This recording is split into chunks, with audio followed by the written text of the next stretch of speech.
Hello, parent and family members. My name is Aaron Bockenheimer, and I serve as Executive Director of Off-Campus Student Life and Community Partnerships in the Office of the Vice Chancellor for Student Affairs here at Carolina. And I am really happy to be able to be with you today, albeit virtually.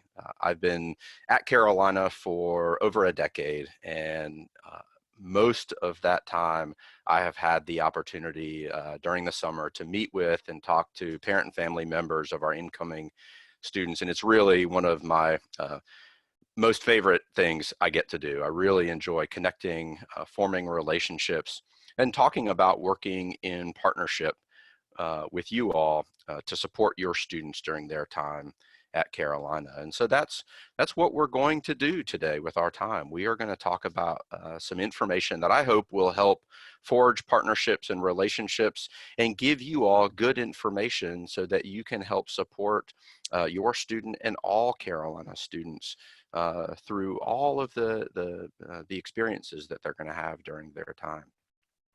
Uh, you may have already heard from several of my colleagues. I believe you will have already heard from several of my colleagues at this point who may talk about just different challenges that students are going to face during their time at Carolina. And one of the things I know about the collegiate environment, both at Carolina and anywhere else really, is that students are inevitably going to face bumps in the road, challenges along the way.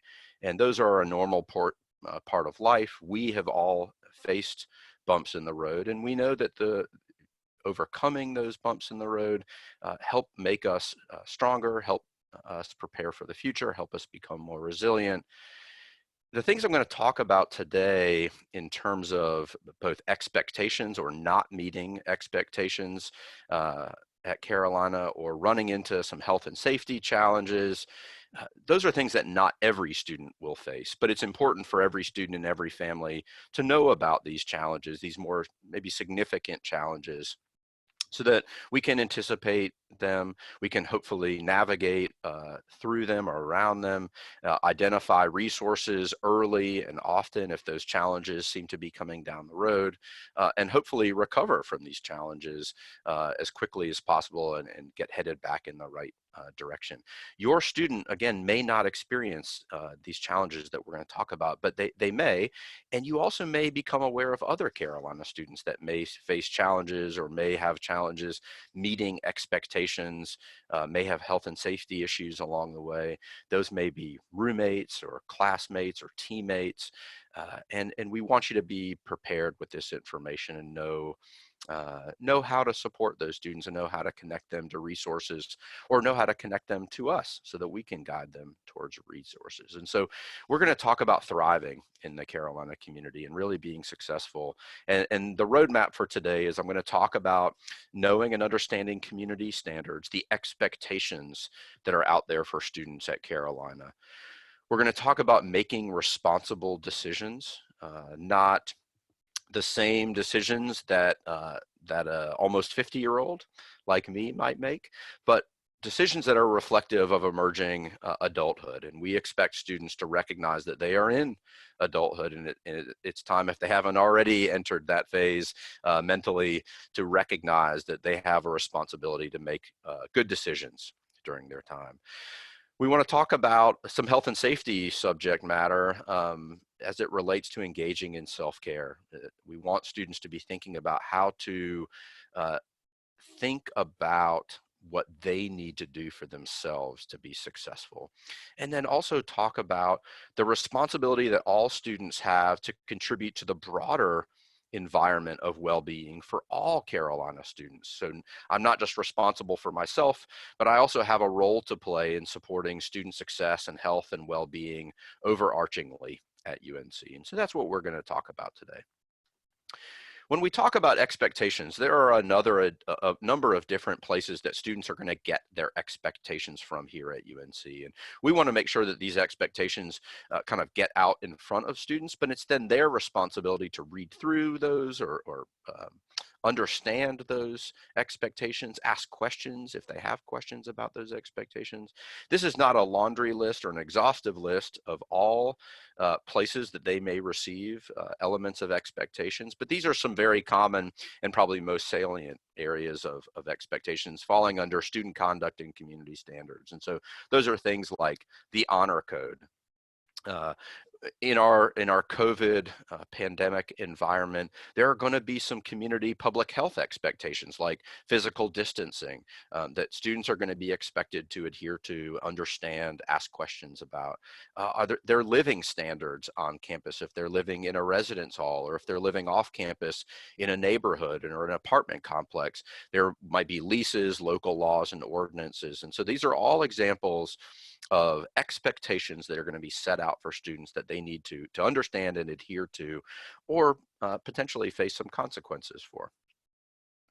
The most salient set of expectations that are going to impact our students through their entire time at Carolina is the Honor Code. The Honor Code is sometimes more formally referred to as the Instrument of Student Judicial Governance, and it really lays out the most specific in-class and out-of-class expectations for conduct. So things like academic dishonesty and student behavior outside the classroom. It covers behavior on and off campus, and it applies from graduation, application to graduation. So it's sort of a 24/7, 365 type of document that governs all student behavior during their time as a Carolina student. The thing that I really love about the Honor Code is that it's not just expectations that are being handed down to students by administrators or faculty, staff. The Honor Code was developed and run and led by students for students. So these are students' expectations for each other. And if a student receives a violation notice from the Honor Code, they're going to receive that notice from their peers. And if they have to appear in the honor court for a hearing, they're going to be met by their peers by and large. And their peers by and large are going to determine what appropriate sanctions there might be for responsible violations of the Honor Code. So this is really an exercise in leadership and in shared governance and self-governance for students and peer-to-peer accountability. Some examples of Honor Code violations. So I talked about this sort of in-class and out-of-class set of expectations. In terms of academic violations, we really see those tend to fall into three primary buckets. Those include plagiarism, unauthorized collaboration, and cheating. Plagiarism focuses on this idea that if you are going to pull information, research, writing, papers and theses and philosophies into your work, then you need to appropriately cite that information. There's going to be many, many opportunities. In fact, faculty are going to expect students to go out and do research and read other people's knowledge and show that they understand that information and bring it into their papers. So it's not that you shouldn't do that. It's just when you do that, you need to make sure that you're giving credit where credit is due to the appropriate people. That, if you didn't write those words, you need to acknowledge or cite those that did. Unauthorized collaboration refers to working with others when that hasn't been expressly authorized. There are, again, going to be many, many, many times when students are going to be expected to work in groups, group projects, and the like. So it's not that students can't work with their peers. It's just that faculty, teaching assistants, the syllabus needs to lay out what that can look like and how that can happen and when that can happen, and that you shouldn't be working with peers to do your work unless that's been expressly authorized. And then good old cheating is really, kind of not subverting the expectations of tests, papers, exams, and assignments. And so, don't bring an index card into an exam with notes on it unless you've been, again, I sound a little repetitive, expressly authorized to do so. You may have had an experience in your own academic journey where a faculty member said, or professor said, feel free to bring in an index card and write the formulas on it, and you can use that on your exam. Great. they've laid that out, they've made that clear. You can do that. I think the message that I like to impart to students is don't make assumptions about what you can do. There's, the old cliche, ask for forgiveness rather than permission. Not in college. Definitely ask for permission. Can I do this? Can I work with my peers? Can I bring a note sheet into the exam? Can I use open book? All those kinds of things. Really important, I think, even particularly maybe in a virtual environment. Many of our students have experienced that this semester, where they're not in a classroom. There's no sort of in-person proctoring. And so our students have had to learn how to navigate kind of appropriate academic behavior in a virtual environment this past semester. And so it's been a good learning opportunity, I think, for a lot of our students. But we spend a lot of time talking to students about how to ask those questions, how to navigate these situations appropriately. But they're going to get held accountable if they don't adhere to these expectations in the honor code. In terms of outside the classroom conduct violations, this is not the buckets like I talked about in the academic side. These are just some examples. So theft, drug possession, hazing, those are just some common violations that we'll see found in the honor code, but not at all an exhaustive list of the things you might find in terms of behavioral outcomes. If a student is found responsible for an honor code violation through the honor court process, they can experience anything from a written letter of warning to disciplinary, probation, suspension, or even expulsion from the university, depending on the nature of the violation and the seriousness of the violation. I want to transition to talk about alcohol and other drugs. This is a really important topic at Carolina, and there is a policy. I'm going to talk about the alcohol policy. The alcohol policy is separate and apart from the honor code. Most drug violations do fall in the honor code. Alcohol falls under the alcohol policy and is administered outside the honor court. So I'll talk about the policy in a minute, but it's really important for me to lead with the health and safety component, because that's really the most important element of the policy, is that we're creating a healthier and safer and lower risk environment. And I've been doing this work in higher education now for about 20 years, and a significant percentage of the student, we'll call them issues, that walk through our doors have alcohol or other drug abuse woven into that scenario. It's a deep concern for us. It has far-reaching implications for student success, which I'll talk about in a minute. First, I want to show a video. It's a few minutes long, and it really helps lay out the medical and health philosophy that we operate from here at Carolina. We believe very strongly in research, and the folks that you're going to hear from both UNC and Duke in this video really help lay out the way we think about alcohol and other drug abuse. You will hear them talk about adolescence. Keep in mind, and you'll hear them mention this, but in case you miss it, when we talk about adolescence, we're in this context talking about the adolescent brain, which is not fully developed until age 25. And so this is not just teenagers. This is young people into their mid-20s that we're talking about here. So hope you enjoy the video, and I'll come back and talk about it in just a second.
So there's a couple of things I really appreciate about that video. One is that it really lays out the awesome collaboration between researchers at UNC and Duke. We're fierce rivals in on the athletic fields, but we partner a lot, and there's some of the most brilliant scientists in the world working at these two institutions, working together on these issues related to alcohol and other drug abuse and the impact on the body and the brain.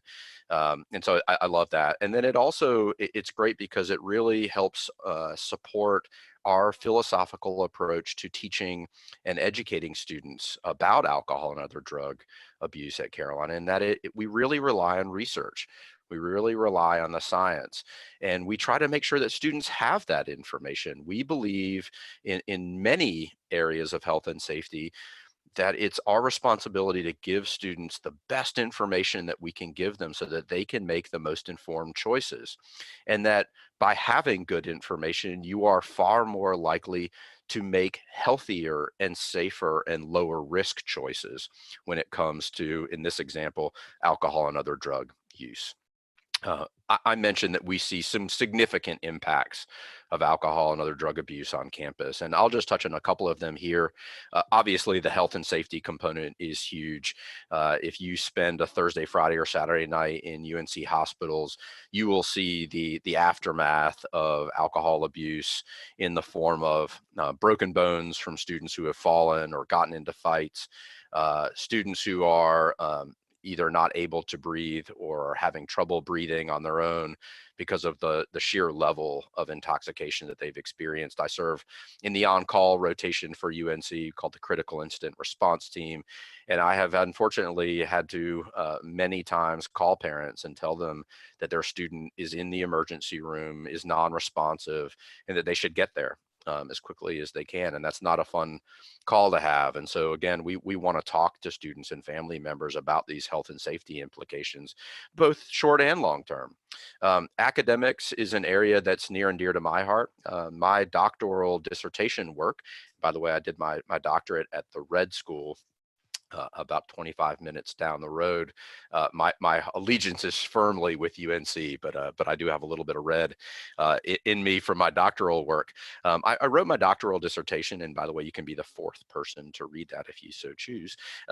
Let me know, and I can send you the link to my dissertation. My dissertation was on the intersection of academic success and alcohol abuse, and let me just make it pretty simple. We know across the collegiate environment that the students who drink the most make the lowest grades, and the students who drink the least make the highest grade. And we know that through sort of two pathways. One is time spent. So students who drink a lot spend a lot of time drinking. They spend a lot of time prepping to drink, and they spend a lot of time recovering from their drinking, which means they don't have a lot of time to do the things they need to do to be successful academically.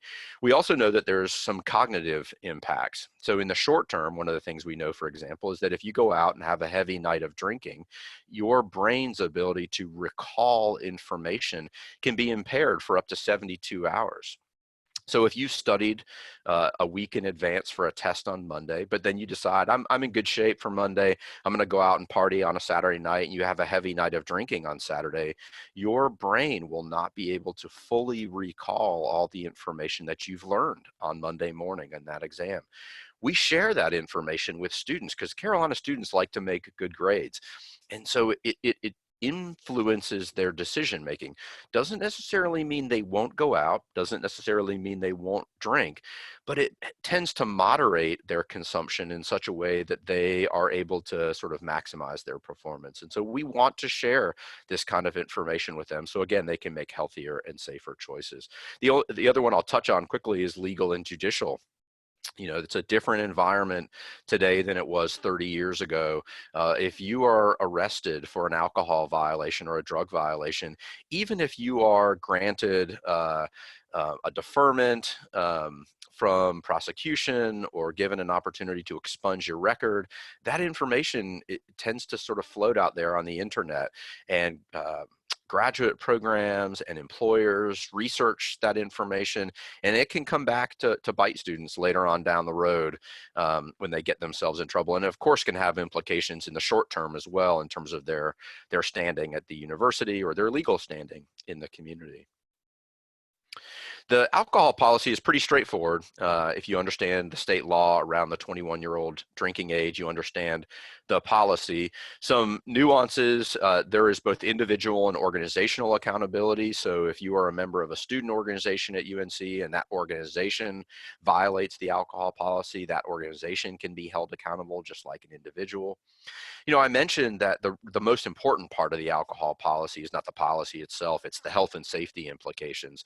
And the medical amnesty component really speaks to that. There is a component of the policy that says that if you are with a friend, for example, and your friend is overconsumed and they need help, you should pick up the phone and do the right thing. Call 911, get them help. As long as you get them help, you stay with them, you give your name, you're upfront and straightforward, uh, you're not going to get in trouble, and your friend is not going to get in trouble, that we are going to grant you amnesty because you did the right thing. And that's the most important thing. We don't want fear of a disciplinary process to keep you from calling 911 and getting your friend help. And so medical amnesty is in place. It doesn't mean we're not going to have an educational conversation and talk to you about what happened, but we're not going to hold a disciplinary process over your head in terms of the alcohol policy.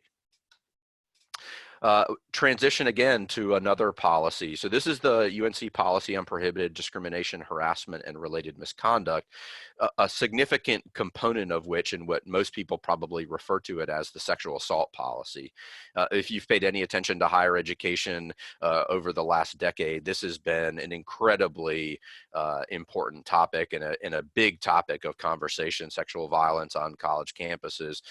And we have spent a lot of time at Carolina focused on this issue and crafting policy. But again, more importantly, education, resources, support. This is the most important part about this, is the health and safety implications. And it's our strong desire to create the environment where every student feels like they can engage in healthy relationships, and if they so choose, a sexual experience, and have that be a safe experience, and one that they are fully in control of and able to be safe and responsible in that experience. And so you'll see a link to the policy there on the screen. We spend a lot of time talking to students in the collegiate environment about consent. The college environment, when we're talking about sexual assault, it's not that there is no examples of sort of somebody jumping out of the bushes late at night and assaulting someone, but the vast majority of sexual assaults on a college campus happen between people who know one another in some sort of social context, and almost always alcohol is involved. And so we spend a lot of time talking about with students understanding consent. We talk about consent in the vein of it being clear.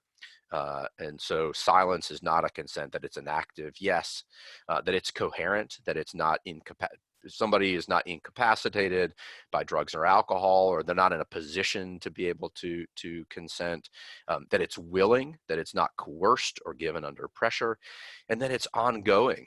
That if you consent to one activity, you may not be consenting to another sexual activity, and that just because you've given consent for a sexual activity at some point in the past doesn't necessarily mean you consent to that same activity at some point in the future. And so these are really important conversations that we engage in with students so that they can understand how to be in a healthy relationship or a healthy sexual experience with another student. Safe.unc.edu is a great resource for students to get help and resources and support. It's a place where they can file a report, access policy information, and get involved in the movement at Carolina to help prevent sexual violence and sexual assault.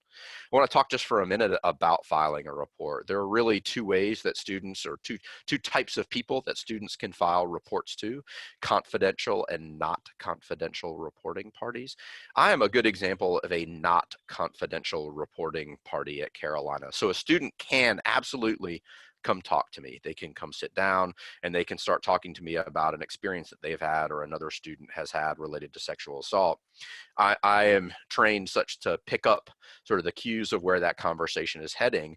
And very early in that conversation, I'm going to let them know that I'm here, that I'm here to listen and here to provide resources and here to help give them information that can help inform their next steps or decision-making process, but that I can't keep the conversation confidential. that I am obligated to share the information that they're sharing with me with our EOC Title IX office, our Equal Opportunity and Compliance in Title IX office. And that office is then going to follow up with the student, talk to them, again, provide resources. And the student at that point could say, I don't really want to talk about this anymore. I'm not ready to move forward. I don't want to file a report at this time. And that's fine. But I can't keep that information confidential to me.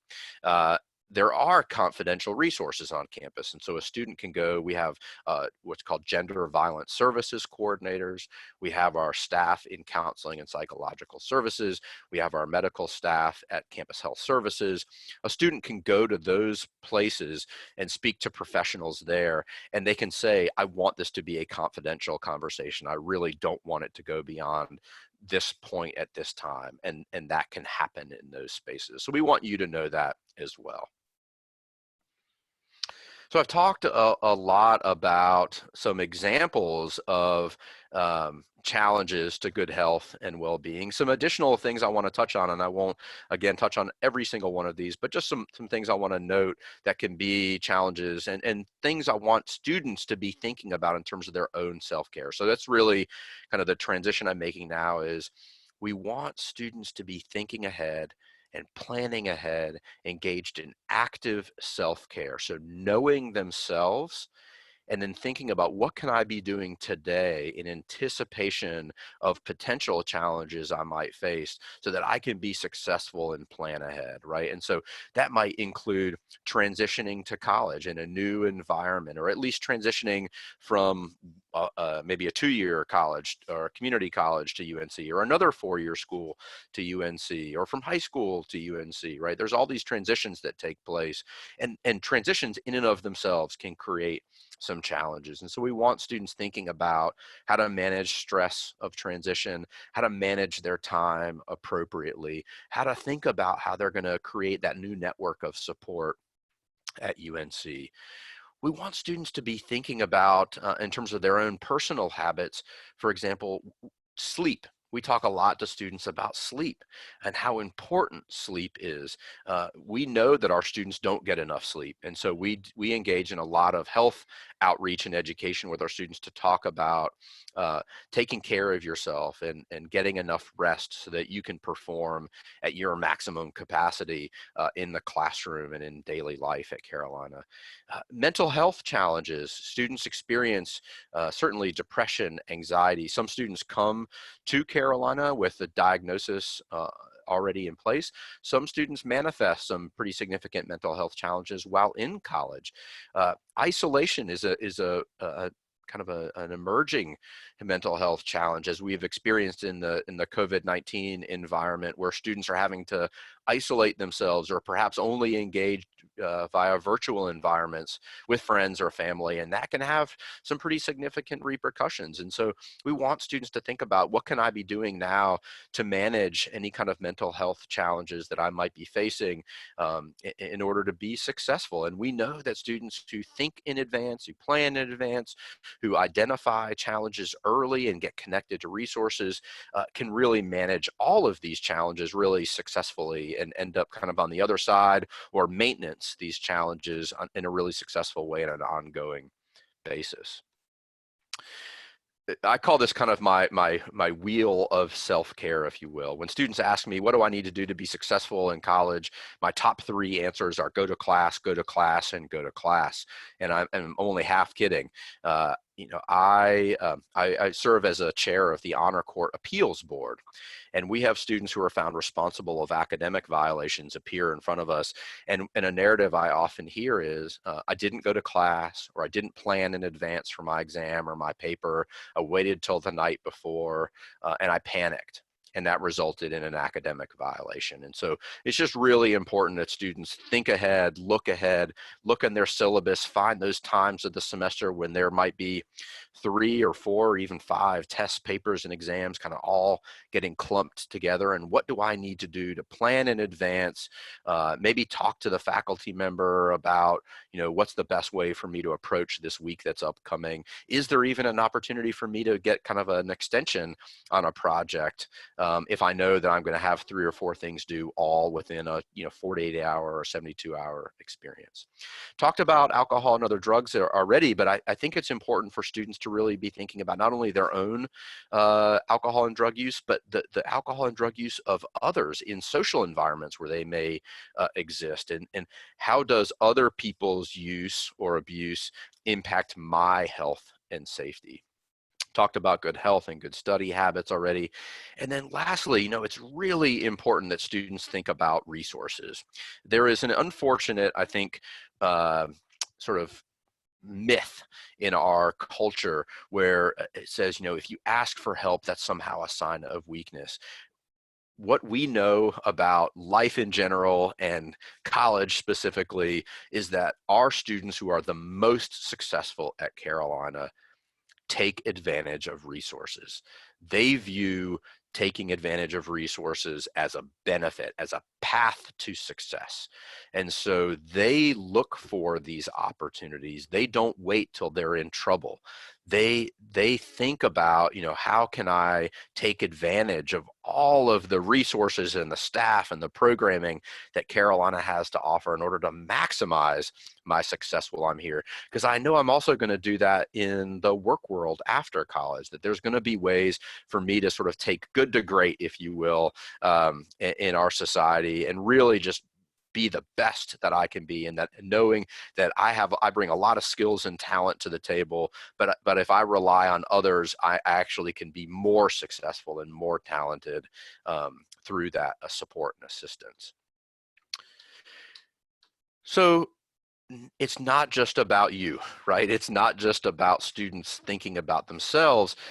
It's also about students thinking about the community. It's also students thinking about other students and how can they contribute to the broader Carolina learning environment in really meaningful ways. And so we talk about that with students in 3 ways. One is practicing civility and respect. This is not agreeing with everybody. This is not kumbaya out on the quad. This is recognizing the humanity in every single person that they come in contact with. And we actually hope that there is debate and disagreement, and there's going to be difference because it's in those environments that students learn the most. We all know that we learn from distance and through connecting difference, and we know that we learn from connecting and meeting people who are different from us, who grew up in different environments than us, who think differently than us, who learn differently than us. And that's what this is about. It's about when there is disagreement, really knowing how to engage in difference and disagreement in a way that's respectful and that appreciates the human dignity of the other person and honors their perspective, just as you would hope that they would honor your perspective. We talk a lot about bystander intervention, and this is the idea that if you see something happening, some behavior happening on campus or off campus, and you know that behavior is wrong, then you should do something about it. That might mean intervening yourself, or if it doesn't seem safe to intervene yourself, to pick up the phone, for example, and call 911, or tell somebody what's happening. Hey, do y'all see what's going on? We need to do something about this together. We teach about bystander intervention. I think it's important to just note this, there's a component of implicit bias here. And so we also help students differentiate from seeing somebody and assuming bad behavior versus seeing the behavior happening, right? And so we don't want students assuming that just because somebody looks different than them, that there is something wrong. We have a very diverse learning environment at Carolina, students from all walks of life and backgrounds and ages and ethnicities and racial backgrounds and religious backgrounds. And so we want to respect and honor that. But if we see behavior that is wrong in any environment, that we're noticing that and intervening. And we talk about this a lot in sexual assault prevention, but it applies to many other examples as well. And then finally, the ability to promote a healthy and safe community for all. And a really good example I think of this is we have students who have medical conditions such that it requires them to take prescription drugs.